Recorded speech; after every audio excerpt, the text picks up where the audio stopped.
Congratulations. How are you feeling? I feel good. Do you feel like that performance went the way you expected it to go? Yeah, it went the way that we had planned. We knew we wanted to stay long and, use my range with her. We weren't too worried about the takedowns as far as her shooting like low singles and stuff like that. So we just really wanted to stay on the outside, and I think we did a good job of doing that. Were you surprised at how hard it was to put her away? No, I mean, when you got an extra couple pounds on you and you feel fully hydrated, I mean, it's hard to put someone away when they're like that. Yeah, and I was going to ask about that.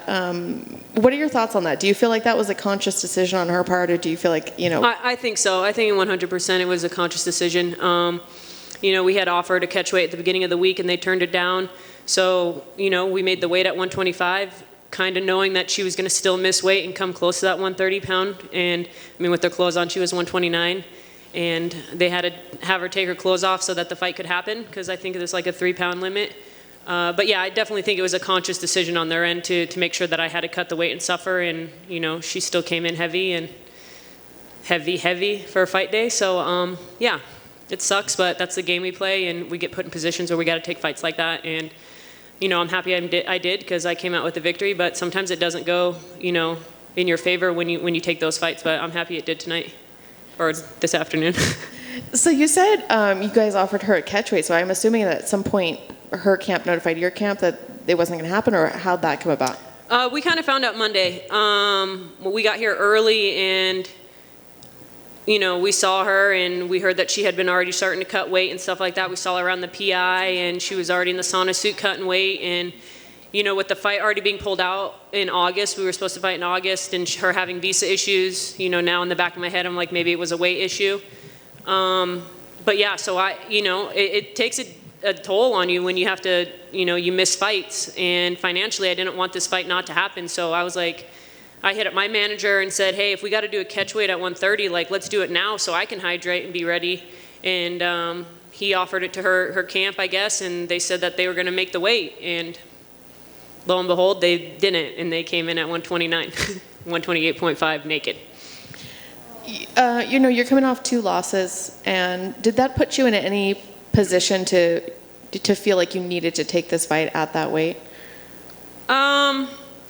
Yeah, it kind of puts you in that position where you don't want to say no. Again, financially, we don't get paid not to fight. So I couldn't take that financially. Had to talk to my coaches, and it was still a good fight, even though she was heavy.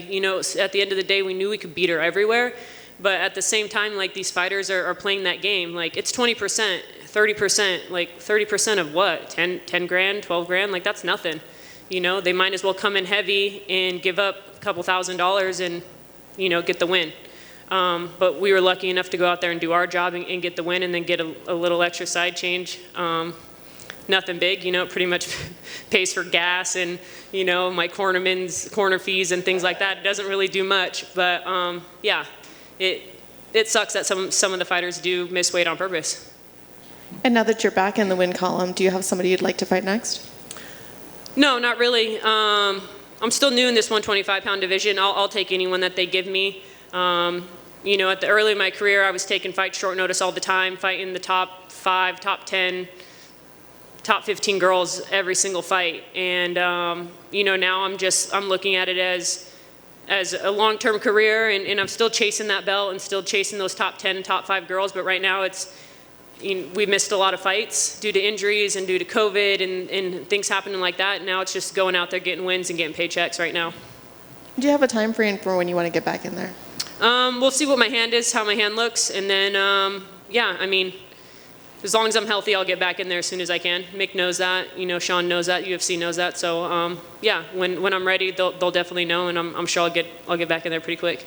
Thank you.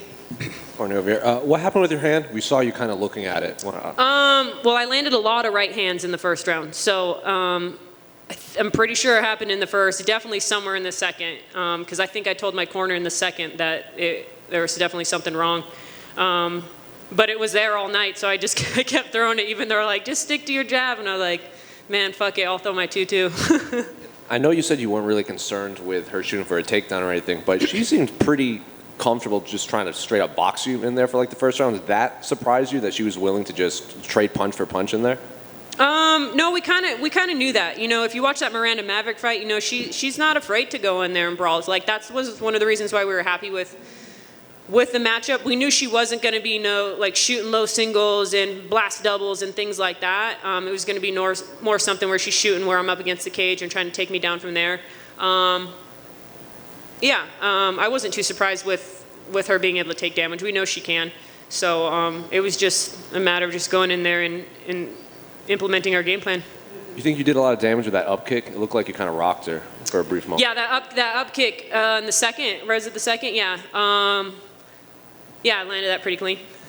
And then this might be a weird question, but there are a couple of female fans on Twitter that were wondering why she was wearing white, because regardless of whether she was winning or not, the damage to her and the blood on her just might make it seem worse than it is just optically. Is that a thing? Like, well, in my honest opinion, my like wholehearted honest opinion, I do not think women should be able to wear rash guards at all, because it hides damage. It hides damage to the body, body kicks, things like that. That's why they stopped letting fighters overseas wear spats and things like that, because it was hiding the damage of the leg kicks. I personally do not think that women should be able to wear tops. It hides all body damage. So, I mean, she got bloody and was wearing white, and you could see it. Just one question. Going back to the congrats on the victory, by the way. Thank you. Going back to the weigh-in things, like you said, you know, there's either a 20% fine or a 30% fine, and that comes from the commission. Do you think the UFC is doing enough? Because it does seem like fighters are trying to game the system.